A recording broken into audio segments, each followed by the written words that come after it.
Okay, so we're kicking off today's episode around abuse, which has many different connotations to it. We have the more mainstream abuse that you hear about, really when it's a crime, that it's out there and it's happening all over the place. But we also want to explore how abuse can happen daily and you may not even know it. And that's where we bring the blind spots out, so we can actually identify and go, "Whoa, that is abuse. I didn't even realize." So we wanted to explore this topic together because we've gone through our own accounts of abuse. I would say, since we've met, we've gone through multiple different experiences. So this podcast is really to bring about the awareness of abuse. What is abuse? What is abuse? Defining abuse, and we see it, okay, and how we can move away from it as a victim and become a victor by having boundaries, healthy boundaries. So this is about highlighting this and giving you all the resources and tools you'll ever need so that you don't have to fall prey to this again. And when you do see it, you're able to discern between the both. And then we'll recap this with the different tools and resources that you can use and that we're going to, supply and give. I mean, hey, we're not, let's say, experts in the field, but we've certainly gone through our experiences and come out of it. And I'd say from our kind of coaching background and talking, and I've done this around the world, that I have some sort of maybe expertise in the area. Yeah, in the end of the day, it's experience and the fact that, we've got willing ears and willing audience that is ready to receive. There is so much that we can share because in the end of the day, it is experience that makes a difference. Yeah. And we never know how our experience can impact other people. And we urge you to, participate in this communication, share your experiences and, bring yourself out there. As scary as it might be, you might be saving somebody's life, right? Yeah, exactly. So, so abuse. What is abuse? Going into the abuse, and I said before, obviously, defining abuse, it's somebody trespassing, isn't it? Trespassing beyond our boundaries. Mm-hmm. And you can say somebody outside of us is abusing, but what are our own internal abuse to ourselves of how we make something mean something. Mm-hmm. And I know I've fallen victim to that one, where I've certainly been hard on myself. I think more than anybody else has ever been hard on me. And I would say that is abuse. Self-abuse. Self-abuse, internal monologue, eternal critic, the emotional child or adult within us that's kicking off. And we have this abuse that we're dealing with within ourselves and people don't know it. I mean, a lot of people are doing very well to hide it. And that's the harder thing. When it's abuse in sense of, rape or physical harm, it's obvious to tell when your boundaries are being crossed. But when it's happening behind closed doors, even within yourself, some people don't know how to navigate that because they can't even recognize it most of the time. They can't recognize it. Because they've been conditioned to the fact that abuse is being normalized. And, abuse, what is abuse? Abuse is, if we were to break down the word, is abnormal use. So it is beyond what is, not would say the norm or what would be acceptable. Let's put it this way. Mm-hmm. So any abuse that we would experience or we would deem as an abuse has always started within us. It has always started with us agreeing to the terms and conditions of the fact that we're being abused. More often than not, it starts in childhood. Actually, it is childhood that kind of blurs our boundaries because our caretakers, being our guiding lights, basically, the ones who set up the laws within our universe, sometimes might have knowingly or unknowingly trespassed against what our boundaries and our norm is, right? And also when you're young and when you're little, you don't really know what boundaries are. You don't see the separation between you and the other person. So then it becomes a lot easier to impose any manipulation or any demands or any threats or any fear-based tactics that lead to abuse. So any abuse that we experience has first started with ourselves saying yes to abuse without us even knowing, or not objecting to the abuse to a degree, right?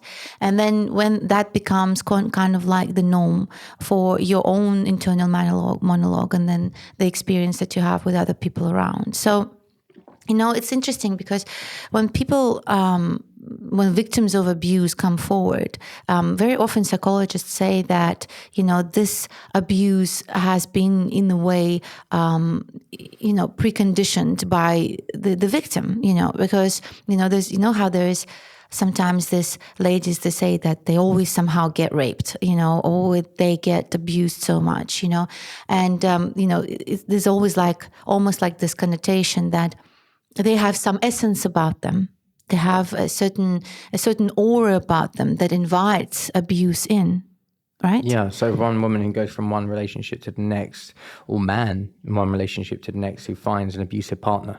Yes. They go from one to the next to the next. Why would they happen to attract the same energy into the next partner? Yeah. And it's the most common patterns that we have. It's the one that of self-abuse or abuse of others. So there is always this dance between the boundaries of the, involved parties that, those who don't know how to ask for things directly manipulate. So they're saying, manipulation is indirectly getting what you want, right? Without being able to ask it directly, right?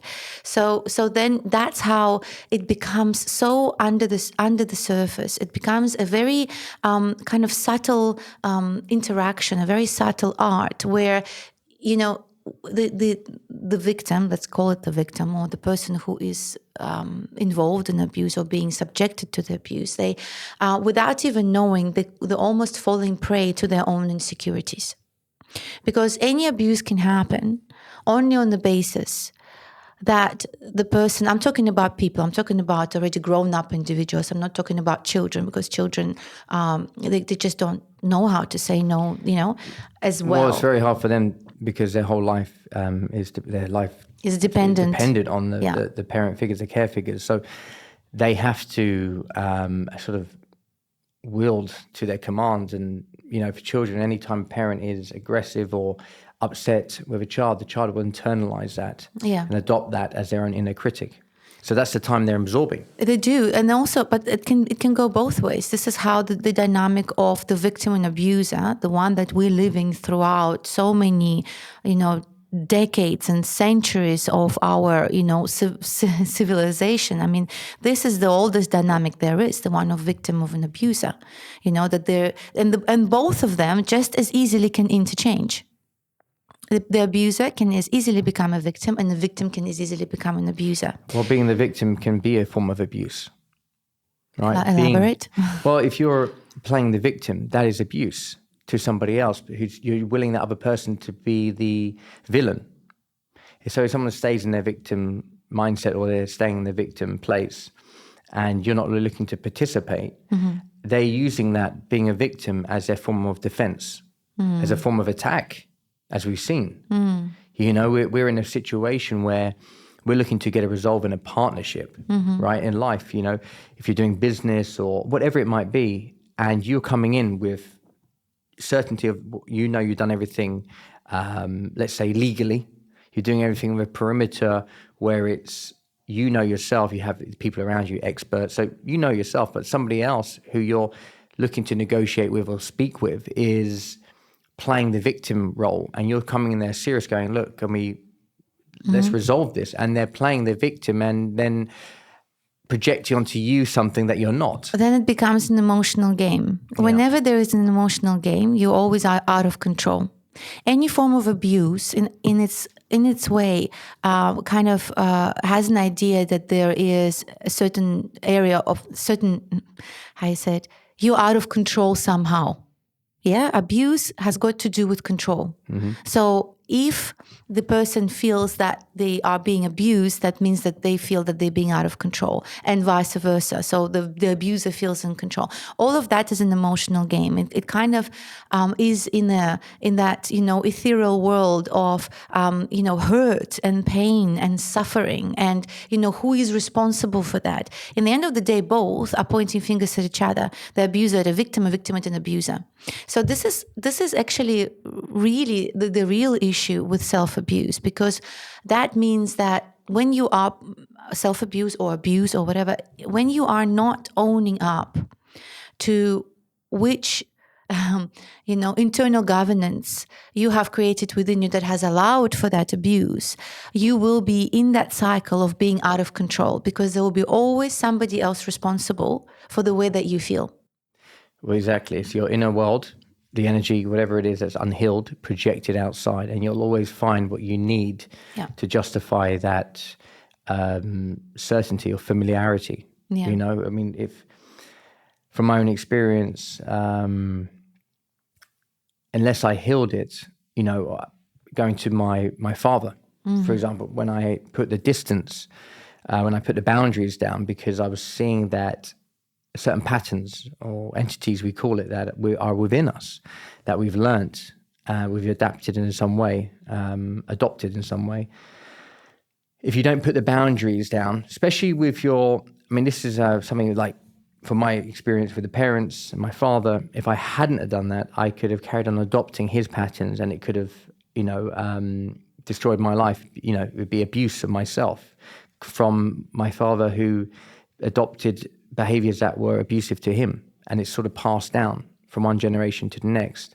And if you don't at some point put the boundaries down, and I'm not saying blaming your parents for anything, this is taking responsibility, that you can then be a man and say, okay, I draw the line here, I'm not willing to take this any further, whatever it is I'd learned unconsciously or consciously, and I leave it with you. And it's being able to have that conversation, that is self-love, compared to abuse. So how do you know you're being abused, or how do you know you're abusing yourself?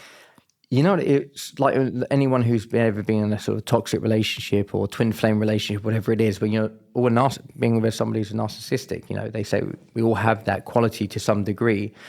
When you're confused, when you're not sure, in a relationship, when something's being done and you're not sure if they're being truthful, and you start making it about yourself, and you start to think you're something wrong with you because of the way, the tactics that somebody else is using. So if they're not telling the truth, more often, how do you feel? How do you know that you feel that there is abuse?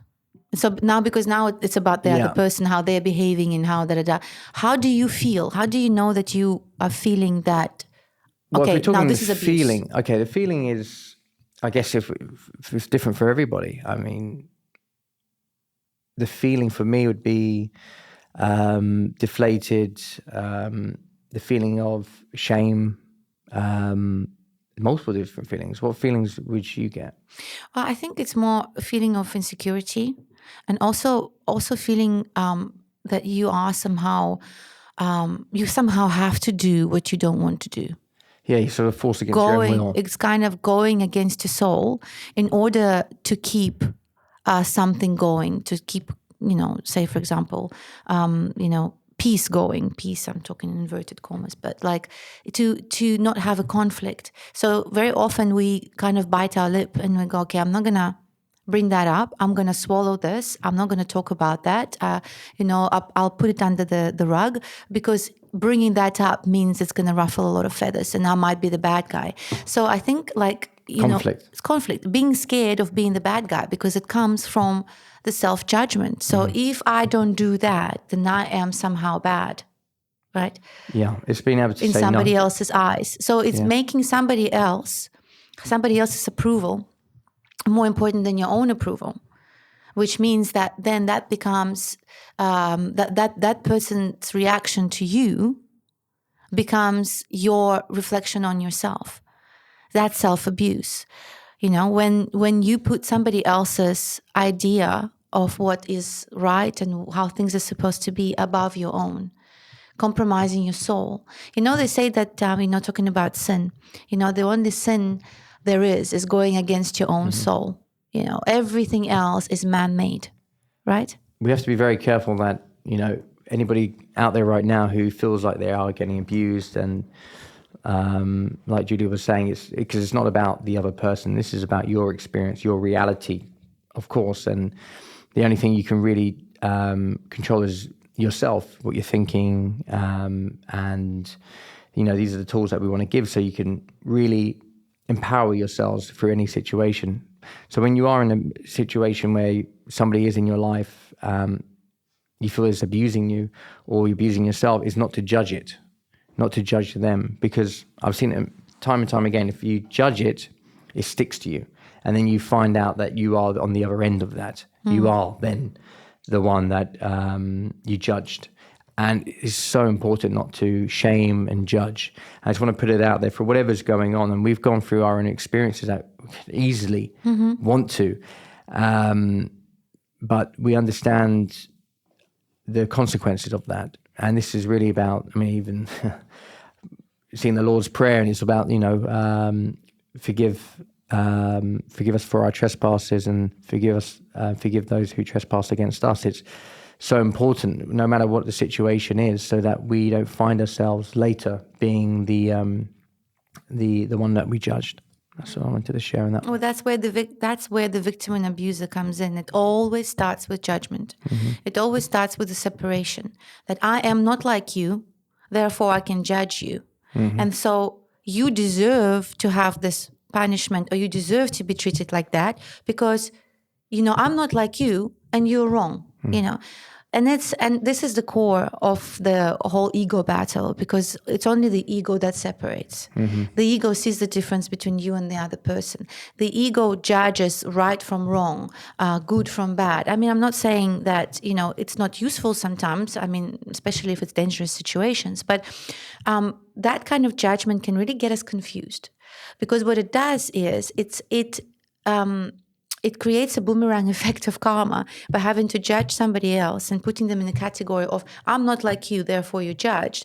What is happening is that you creating a boomerang reaction of that coming back to you and you having to be in the same place. Exactly. And from my own experience and the stories we've heard of other people who, I remember this lady in Cyprus was saying about judging somebody who was having an affair or something about that, judging somebody else who's having an affair, and then she found herself doing the same. Yes. And I was like, this is what happens. So ultimately very careful, whatever you're going through right now, and if you are judging somebody right now, this is a time to, I'm not saying it's okay, but this is a time to forgive yourself for having allowed that, because Exactly. we're only angry at ourselves and we're projecting it onto other people. Which still gives them the power. Yeah, that's the thing about relationships. Relationships are a very intricate, delicate art, because we are so programmed since we're little kids to project ourselves onto other people. So whatever it is that we notice in the other person that we're judging is actually forms of ourselves that we have not owned. Aspects of ourselves we have not healed. And until we do, they're going to show up in some way, and it's going to be a painful lesson. And, I think the most transformative healing is one of being able to forgive yourself through any experiences that you found yourself. And I know it's very, very difficult. And if we're talking about victims of rape, or I was also a victim of say financial fraud or things like that, when you're in a situation like that, it takes time to go through the process of finding peace, where you forgive yourself for having allowed this to happen, and it goes through cycles of blame and shame and guilt and anger and, sadness and apathy. And, there's a whole array of emotions. That's why it's an emotional game. Anything that's got to do with, blame, accusation, or victim and abuser, it is an emotional game. And emotions are just unhealed feelings that are set in motions. So what are those feelings? Well, thank you for asking that one, because I wanted to elaborate and go back to when you asked me about the feelings earlier, and it is a tough question to answer. for a lot of people, because who really gets in touch with their feelings? Who's really willing to feel? We want to not feel. And most people are not having, say, the best experiences. That's why they don't want to feel. And then they escape through, some sort of drug, from drinking, drugs, sex, TV, whatever it is, so as to not to feel. And I think that would be the self-abuse, because we weren't shown how to feel. We weren't asked questions like this growing up. A lot of people weren't. And I think, if we're going to go into this, really, from my own feeling when you asked me that, was like I was put on the hot seat. How do you feel? What does that make you feel? And it's quite like, okay, well, this is a moment I need to really sit with and now have to feel what it felt like to be abused. It's not that nice feeling, but when you want to connect there. But that's how energy comes up to heal. And, grieving is an amazing way of healing something. And, anger, behind anger is grief. And a lot of people go to anger. There's a few emotions that people choose. So our knowledge and wisdom around feelings is limited to some degree, but there's a whole range of feelings and emotions that when you start to explore, you really allow yourself to heal, because, illnesses that accumulate in the body is because of that, because we're not able to allow our feelings to actually show up, especially for men, usual case. But if you don't, they will find another way to show where it needs healing. This is a combination of negative energies that haven't been able to express themselves. Well, feelings actually boil down to just two, and the rest is just emotions. Feelings are either fear or love. They are in our world, in our 3D world, we would say that they're total opposites, but they actually one. They actually one because fear is derived from love. Because you love something so much that you're scared somehow.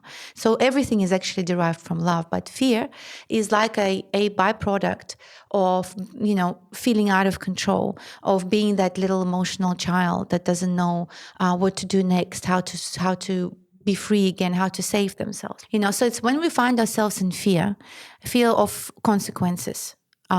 Fear of loss, fear of, abandonment, loneliness, fear of, not having the means, whatever it might be. It always comes back to fear. And that's where the insecurity steps in. And this is where our lower self, our unhealed emotional child, feeling insecure, then that's when they start to show up as emotions. Yeah, this is where suffering comes in. Yes. The three forms of suffering are less of something, the loss of something, and never again. Yeah. And out of these three, you'll find suffering.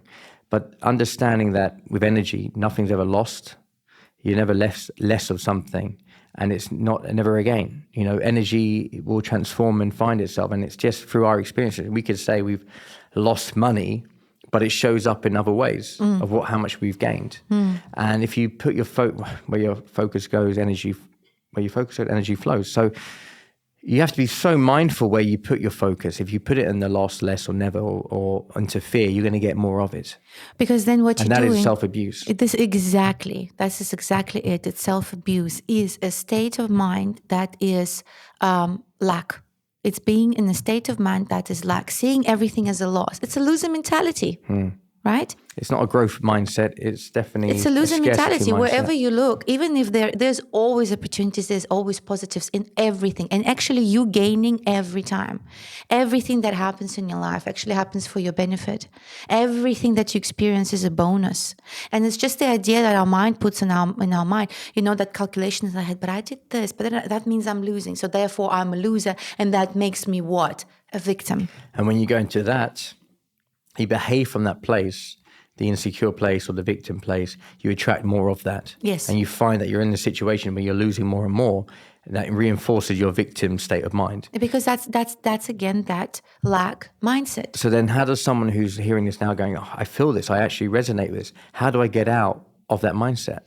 Okay, well, first and foremost, again, to remind you, we've said it many times on our podcast, what is fear? Fear is false evidence appearing real.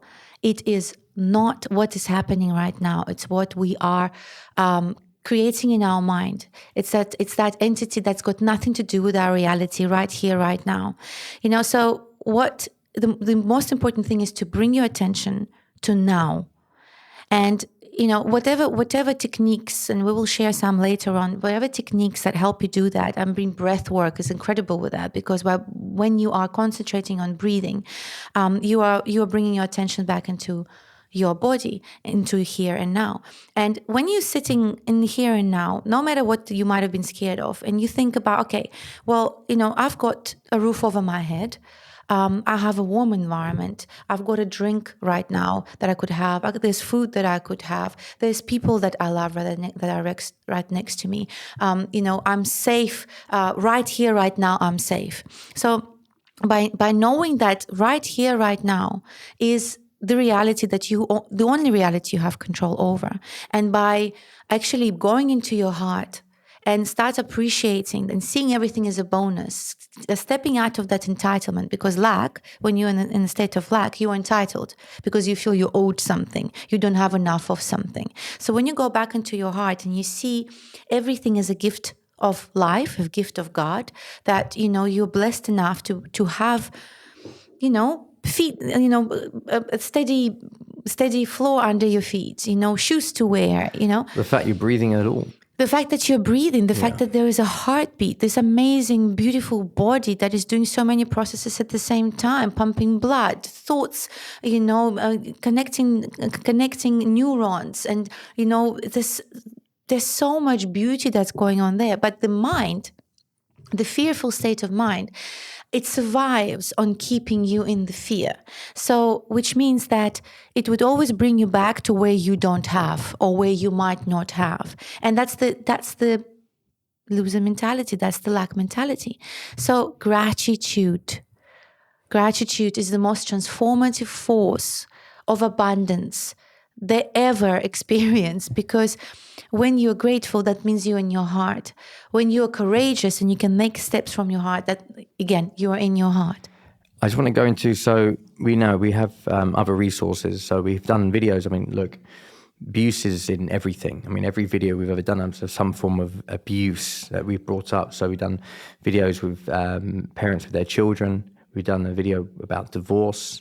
Emotional manipulation. We've done emotional manipulation. We've done about boundaries. So you'll see within this video, there'll be some links, and you can check out those other videos that we've explored. And we've really done our best to identify different states that we have found ourselves in, how we've navigated through those choppy waters, to make sure that, it's not something that you feel alone. Whatever it is you've probably gone through, I feel like we've gone through multiple different situations in our lives. And with that, this is the love this is self-love. To talk about it means that it doesn't own us anymore. So that's the thing. Exactly. So what is boundaries? Boundaries is owning yourself, right? Knowing what you can compromise on and what you can't compromise on, and being able to communicate that. Yeah. Boundaries are usually derived from experience.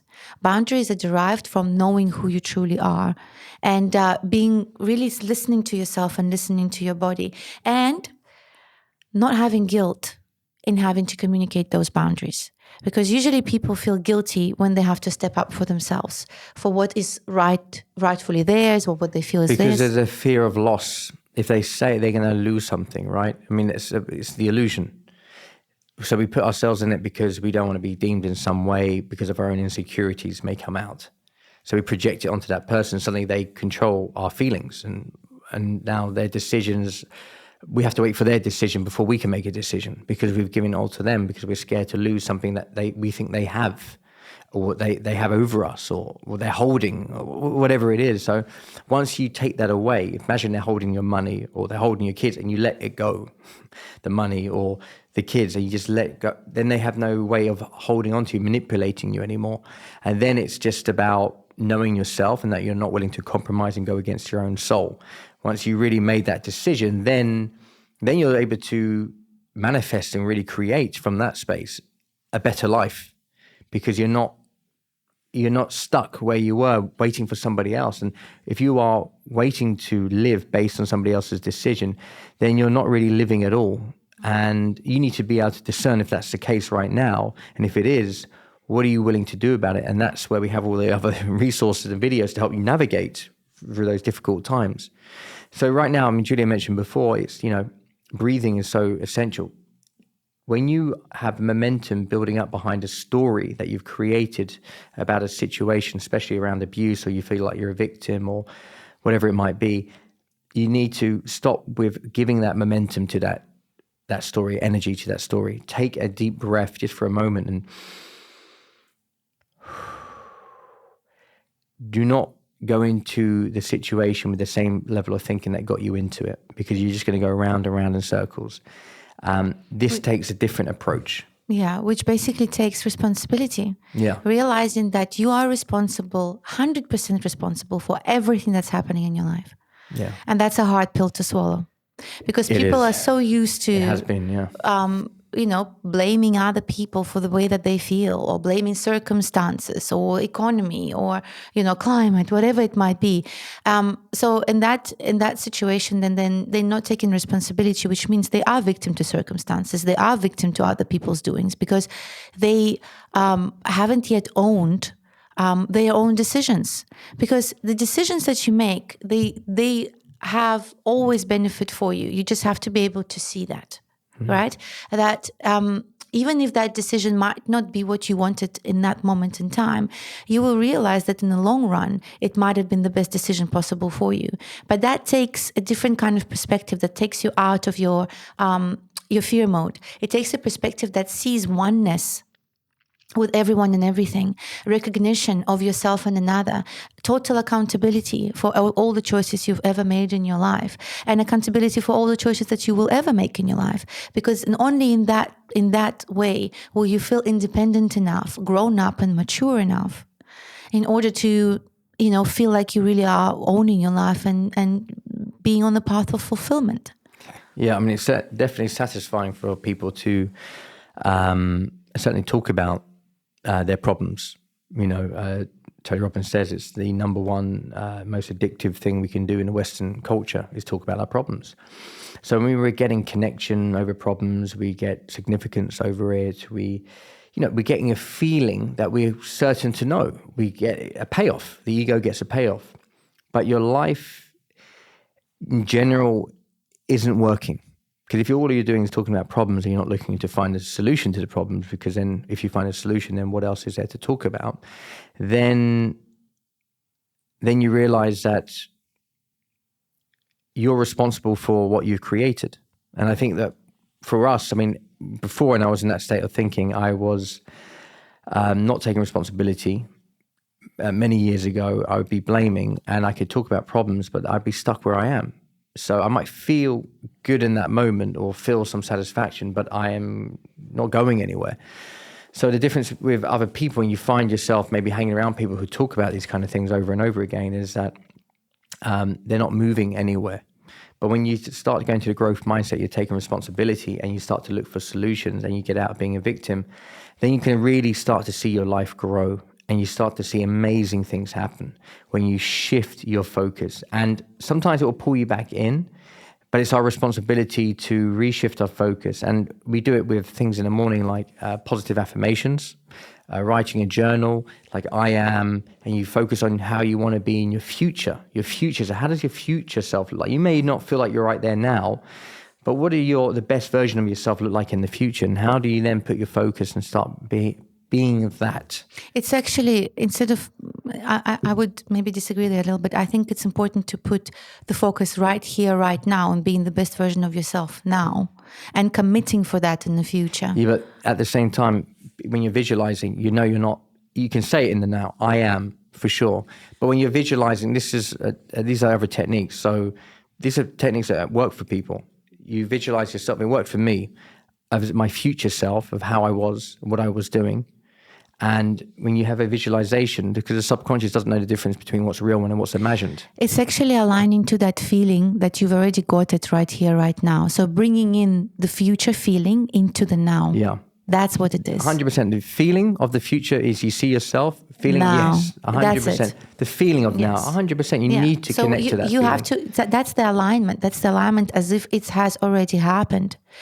This is why all of our self-love products as well are created. They're created specifically for bringing you into the now and creating a relationship with your body and with yourself and with your rituals that actually aid in, that conscious creation of the life as you dream it, right? And so that's where these, the importance of staying in the moment is, and actually aligning, yes, your future and the past. The past is just as healed as your future is. So right here, right now, feeling perfect, whole and complete, and really sitting with it in your heart and aligning with it in your heart, that your future is committed to that feeling today and every day. So to go into this again from the future self, to make sure nobody's confused out there.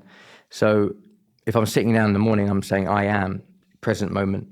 I see I am something that's not happened right now, but it's in the future. I connect to that feeling because I want to feel it. It may not happen yet, but the feeling's happening now. So I'm attracting that into the present moment. So it's important because it helped me so much to visualize my future self. And I was getting excited by the prospect of who I was going to become and who I was becoming. Who you actually were. You were just in the moment of developing that part of you, but you owned it there and then. Yeah, but I was still becoming that. And I understood I'm not delusional, that I wasn't there, that I wasn't in that place at that time. I was working in a call center, supporting my acting career, but I was having this visualization I was going to be on stage. And I was connecting to that feeling that inspired me. And I was working in that time, I was reading and everything else. Suddenly, 18 months later, I'm on stage talking, going, that happened miraculously so very quickly. Because being on stage is a byproduct of the feeling you have called in. Yeah, no, I'm not disagreeing. I'm saying 100%. So what I'm saying, hang on a minute. What I'm saying is that it's got nothing to do with stage. It's got nothing to do with the people that are there watching you. It's got to do with the feeling that you own right now. And the rest is a byproduct of that. I can say from my experience, because I had my visualization of how it was going to be on stage, that my book would be ready.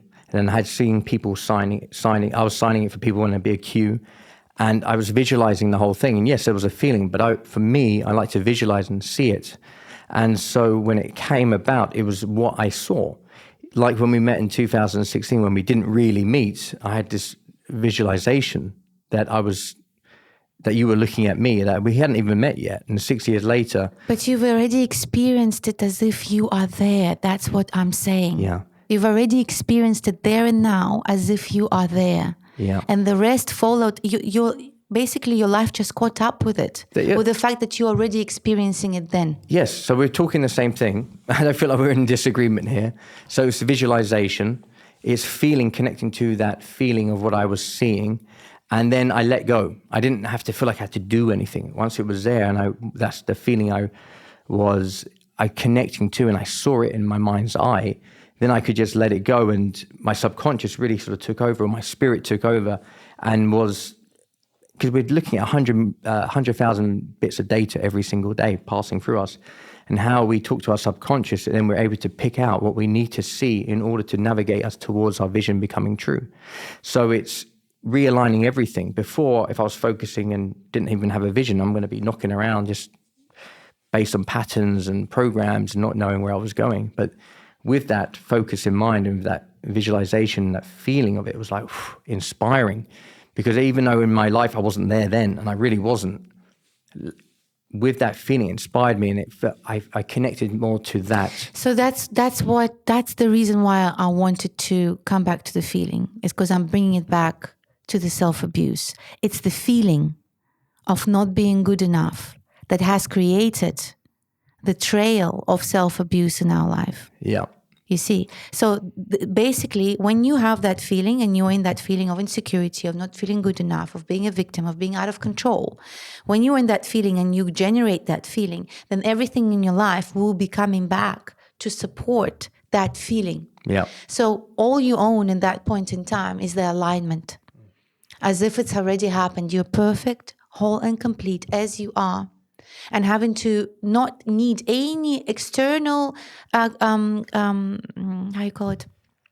confirmations, but already knowing deep within you that you own that feeling. That's what I'm getting to. Okay, but you know what? For people, it's not just a process of just saying it. Some people just don't have that straight away where they just go, I'm whole and complete and believe that. Because some people, I know it, at the core, they don't believe it.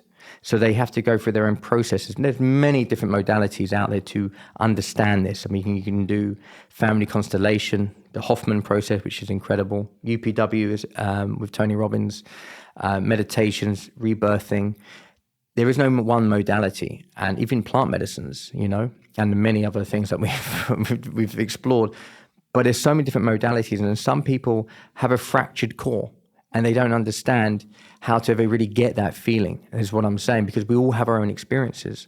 So based on our childhood, right? So there's so many different modalities to explore. There's not one way, and this is what the podcast is about. It's identifying certain issues that we've had in our lives and what certainly has helped us, but it is a way of life. It is a choice that we make. And in Hoffman, they say left road, right road. Left road is what you know. It's pain. It's hell on earth, really. That's what it can feel like when we are abusing ourselves. But when you make a choice on the right road and you go, I'm deserving of more. I am whole, perfect, whole and complete. And really choosing that road and what that comes along with, changing the way we think, where we put our focus. We want to focus on solutions. We want to focus on love. We want to explore different modalities, travel, not being stuck into the abuse and victim mindset. And you're amazing at what you've done and how you are, because you're grateful and to the extreme that it's incredible. And I just see for some people it's challenging. It can be challenging to get there because for whatever reason is going on, their own processing inside, Okay. Well, in the end of the day, we always get what we deserve. Yeah. Okay. So if we feel we deserve, rewards, we will be getting rewards. If we feel we deserve punishment, we will be getting punishment. You see. Yeah. So deservedness is the foundation of self-love. How often do we actually admit to ourselves that we deserve to have the best life possible? How many different objections come in our mind that prove us otherwise? Oh, countless of things from the past, right? From decisions back then, for sure. So that's why, it's challenging for a lot of people, and I get that. But our job here is to align to the feeling. So when they're watching this video, they're aligning to the feeling of actually already being there, so that they have the opening for them to then gain on that momentum and hold it with them and grow it. That's the intention for me. That's the intention of this video, is to help people hold themselves in alignment to what they truly deserve, to what they truly desire, because we all deserve to live heaven on earth. We all deserve to have the best life possible. Whatever it is that we created in our mind that say to us that we are not deserving of that is just limitations. Of course, if your deservingness has to be at the expense of somebody else, it's not really deservedness. It's it's trauma. You know how a lot of people say, I deserve this, so you have to give this to me. Mm-hmm. If it's at the expense of somebody, that's abuse. If it's at the expense of somebody else and it's only one-way street, it's abuse. I would define abuse by being a one-way street. It's a win-lose. There's a lot of people out there who just don't know how to do it. It's a win-lose. I win, you lose. When it's fair and just, it's win-win. How do I look at the other person as a partner? That they also win out of this. When you start going around with business or love and whatever it is, it's win-win. Everybody wins and everybody can win. But why do people go into win-lose mentality? Because they feel they don't have enough. So they're disconnected from the source, from the idea that they are capable. Yeah, it's that they're disconnected from the idea that they're capable. So they feel somebody else is responsible for their misery. That's the mentality, entitlement mentality from childhood. Exactly. And it's conditioned. So that will never help. That will never help create a happy future or fulfilled future. it would mean that somebody's always going to have to suffer in order for you to get what you want. And you're creating an avalanche of karma that will come back and just have such detrimental effects that will take you lifetimes to get over. Well, you know what? The beautiful things we've gone through our own experiences, and I have to say it's been there is, as you said, aligning to the hope, aligning to faith, and it's so important. I feel that to have something bigger than ourselves that we're held accountable to, divine parents, something beautiful, because there is something out there that's always got our back, always. Well, it's us. Even when we realize that we are all there is, we are part of everything, that there is no separation, that, even these deities you pray to, or to ascended masters you pray to, or to God, you're not separate. You're all one projection of the same original soul source. So by recognizing the fact that everything actually in life is in balance, and that's what we don't understand. Everything is in balance in life. It's the ego that thinks that things are out of balance, and it creates a game, and that game is actually futile. In the end of the day, you're going to be wasting time, you're going to be wasting resources in order to come back to the same place you started in. That's what emotional games are all about, right? Back to its original source. Spirit is ethereal, it's connected to all the consciousness, and we can tap into it. But we are anytime. spirit. We are spirit, but the ego separates us from that. Exactly. So it separates us from all the knowledge, and actually knowing that we actually have all the resources within us. We have all the knowledge we'll ever need once we connect to our spirit, and we don't keep separating ourselves, as you're saying. And being very honest about what our conversation with ourselves is. Are we criticizing ourselves when we're making a mistake? Are we blaming ourselves? Are we blaming other people? Do we go into anger? Do we go into guilt? Because all of these are emotions and a byproduct of being out of control, which means not having taken responsibility. Responsibility is a certain assessment, almost like I wouldn't say profit and loss, because there isn't really loss, but it's almost like, what are you willing to compromise on? So basically, what are you willing to let go? Right? And what are you not willing to compromise? What are you committing to? And that's really, the boundaries are really the most effective way of creating the life that you want, because within the parameters, you get to know where your direction is. Boundaries set direction for communication, for relationships, for business activities, for creativity. It sets the direction. So if people saw it in a way without having to color it or judge the boundaries as, it's wrong to have that boundary, or it's selfish to have that boundary, or it's, basically putting labels on it that actually take away from its original design. The original design is neutral. It's just direction. Boundaries are direction. Knowing your direction means owning yourself. Yeah, every moment is justice. It says justice. It is in its moment. Nothing needs to be judged. You don't need to run it around in your head. Yeah. It is what it is, and we move on. Yeah. And don't be afraid to ask either. Don't be afraid to ask what it is you want. A lot of people are... You ask and you shall receive. Because if we don't ask, we will not receive. So again, when you're in a victim, you can't ask for what you want. When you're in a victim... You ask what you want, but it's more abuse. Yeah, but it comes in a way that you're not taking responsibility. You want it from somebody else. Does that make sense? Mm-hmm. Yeah. I don't know if I'm making sense with that one. Well, look, I mean, you said it before, right? Abuse is, you can still get what you want, but it's abuse. So it's being crystal clear that what you're asking for is not more of pain. It's knowing your worth, putting what your boundaries, deserve. what you deserve, and putting it out there and asking. And again, want is a kind of energy that means that you don't have. So it's... The more you want, the more you'll create of what you want. Yeah, so it's just... Because obviously, this whole wanting thing, and I want this and I want that, it's... Again, we mentioned it before, it's close your eyes, connect to the feeling of already being it.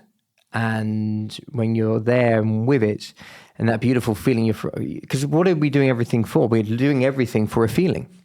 Why you want this car, why you want this house, why you want a relationship is for a feeling. what is that feeling you're actually seeking? And that's actually something to ask yourself, because what feelings are you seeking? What feelings are you usually used to feeling? What feelings would you like to explore? But now you have to understand to connect to that new feeling that maybe you never allowed yourself to feel. Maybe feeling love, maybe feeling bliss, appreciation. If it's about feeling, then connecting to that feeling, that means you have to go through pain sometimes. If you'd never experienced a feeling like that naturally, not with drugs or something else, can you have that through meditation? Can you have that through connection with someone? A beautiful feeling. Absolutely. So again, self-abuse is the product of, learning about self-love. Let's put it this way. Oh, self-love, sorry. Self-love is the product of learning from self-abuse. Let's put it this way. So it's claiming back yourself. It's bringing your attention back to you. And not in a way that is deemed selfish. If anybody calls you, for example, selfish in a way where you have to put down your boundaries and you're being called selfish, well, that's abuse right there and then. If you have to put your boundary and it's considered selfish, it's abusive. And it's very subtle, like you said. Like I've lived through abuse in so many different situations in my life. Self-abuse, all self-inflicted and all allowing, of course. But for many, many years before my divorce, I was abusing myself because I was trying to live up to somebody else's expectations. And it was a very subtle judgment that was that I adopted. I mean, I didn't have to adopt that judgment, right? Somebody was judging me, and I adopted that judgment because I have made these people more important than myself. And then when I was putting boundaries down, it was considered almost as an abuse to them, when actually it's a mature relationship to have healthy boundaries. So when you have that enmeshment, that how do you call it? The codependent enmeshment, you are likely to have a part of yourself that's not available to you for whatever reason you made it not available to yourself. So that part of becoming self-aware and claiming yourself back is not an easy journey, because you're going to piss off some people on the way who are used to ruffle feathers. who are used to having a relationship, and it's not good or bad. It served you for that moment in time. You were still satisfying your need. The funniest thing is, the victim is still satisfying their need when the abuser is abusing them. All right, so it's actually a two-way street to a degree. You're just getting out of the role now. I mean, it's up to you. You can stay in it. Of course. I mean, hey, why? Sure. It's serving you. When I have a client, they're telling me a problem or something. Well, I ask them, how does it serve you? What are you talking about? It doesn't serve me. If it didn't serve you, you still wouldn't be in it. You still wouldn't be doing it. So be honest with yourself. Okay, take responsibility. If I'm a victim right now, how is it serving me? Well, what am I getting out of it?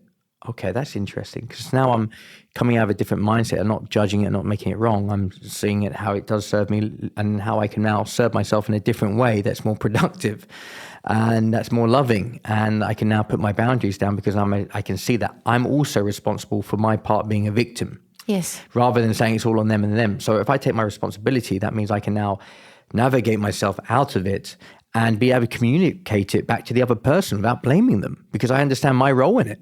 And then you're taking your power back. You're not blaming or judging and whatever else. You're now putting your boundaries, because you can see it and understand it yourself. And I've done that with myself, and obviously a lot of self-abuse for many years. And when I put the boundaries down, yes, I understand that they may not be happy about it, but I got to say, as Dr. John Demartini said it, live a life of lesser pissers, which means I'd rather piss them off than myself. I'll say no to them. If I say yes and go along to something I don't want to do, I'm going to be upset with myself. That's self-abuse. I need to know how to say no and go, you might be annoyed for a moment, but hey, I'm not pissed off. If it's not hurting somebody else, I've got to take myself wherever I go. So I need to be concerned about me as well in this whole relationship. So when you do that, then you start to understand it's not being selfish. If I say yes to something, I go grudgingly, it's going to probably create bad karma and not create a good relationship. And what is the point? Who enjoys any of this? So it's being aware of that. Well, our number one responsibility is to be in a, how would I say it? In a loving state of mind, in a progressive state of mind, in a fulfilling state of mind, abundant state. Our responsibility is actually to keep that state of mind going. And that means being aligned with your soul. And you cannot be aligned with your soul if you have to shush it every now and then just for the sake of keeping peace. Yeah. You see. So it's understanding that subtlety that will always bring you back to having to be completely brutally honest with yourself. Where are you allowing abuse to happen? Where you could have said no and you said yes? Where you said yes and you could have said no? And all of these things. And knowing the power of your choice, because the one thing that nobody can take away from you is your choice. Your breath and your choice, nobody can take away the choice that what you choose to think, what you choose to believe, what you choose to dream, and even prisoners, even though they're sitting in prison and, all of the different other choices are taken away from them, nobody can make them think something. That's something that only happens when you agree to it, when you subscribe to a reality in order to make your needs meet. So if you can meet your needs yourself without having to subscribe to somebody else's reality, you've won. You've owned yourself. So that's what I believe we want you to take away from this, is that the power in the end of the day lies with you. The victim and the abuser are man-made, created dynamics that are just dynamics. They're not real. Once you own yourself and you appreciate the power of your choice, and without judging your choices, you accept your reality as completely your responsibility, then you will be able to create exactly what it is that you want. It is it's a very deep journey. That's a lot of self-honesty and also honesty with others. And it's being able to let go of old things, but at the same time, by owning yourself and owning your dreams, you will no longer ever need to be a victim or an abuser. Yeah. So let's take away from this, it does take a lot of bravery, courage. It's the road less traveled, I would say, in the world. Most people, 97% of the population, are probably in a victim mindset. So if you're watching this, kudos to you, because you're starting a journey if you haven't already.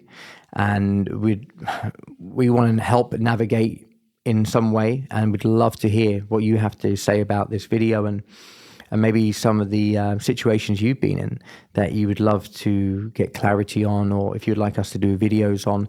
This is a community, so feel free to just jot down a comment and we'll do our best to go through them and reply and do videos further on them. And we want you guys to talk to one another and support each other. We want to create a new earth that is welcoming people, from sinners who feel like they've sinned in some way, victims. Everybody's welcome, because we're not here to judge anybody. As we said before, if you judge it, you've got it, right? If you can spot it, you've got it. And if you're judging, it's going to stick to you. So this is about a community where we're here to support and love one another, and and navigate people through the most hard times. And to go through something like this is not easy. And that's why we've opened up the space so we can do something about it. So to recap, we've gone over what self-abuse is. We have the obvious abuse, and we have their internal abuse, and abuse that we don't even know it's happening. You don't even know how to discern, because you grew up in such an environment where abuse was normal. So we want to help you see that is not normal, and what self-love actually looks like. And we've shared some resources and ways that you can navigate yourself through it, our experiences. Just take a breath, and and just not to be hard on yourself, even if you find that you've done something. Or for me, that was my thing. I would be so hard on myself. And a word that came out of Hoffman for me was tenderness. So I just need to be tender with myself. I may make a mistake. If for whatever reason I would usually have that internal monologue, it's just to be tender. So anything else to add, my love? Well, we've discussed different topics. We've spoken about boundaries and how important boundaries are, and how they are actually there to set direction for your development more than anything. They're not there. They're not to be judged as good or bad. They're just there as your conscious choices. The power of your choice, the power of responsibility, of self-awareness. Being able to discern between the abuser and the victim, also the concepts about feelings and how feelings and emotions differ from one another, and how important feelings are in being able to take back the power. We've shared some tools with regards to what we've been through, as well as the companies like Self-Love that's got all kinds of products that can aid you in, creating rituals of self-love and bringing back that love back to yourself. Yeah, and if you're in Dubai, we have our New Earth Cafe in Al Barari, which is a sanctuary, an oasis for a lot of people. And you can find that on Instagram as well, newearth.cafe, I believe. And we've really created this sort of chakra plays, health, high vibes. So this is what we're building. This is what we're giving out to the world. So really excited to keep on sharing the new developments that come along and our experiences that we're not afraid to share, and some things that we're waiting to tie up before we can share deeper. So we really, you've really given us the platform to be able to speak and share, and we appreciate you all. Yes, thank you so much for your attention, for your time, for your precious, precious time. And we're just so grateful that you exist and that we can do this work. And that's what we love doing the most. Yeah, and we exist because of you. Yeah, we are each other's projections. So exactly. Thank you for being here. And we're looking forward to creating more. But most importantly, leave your comments, share your experiences. Like I said, you never know when it might save somebody else's life. Just your perspective on your experience. Yeah, beautiful. Right. All right, guys. Thank you. Much love.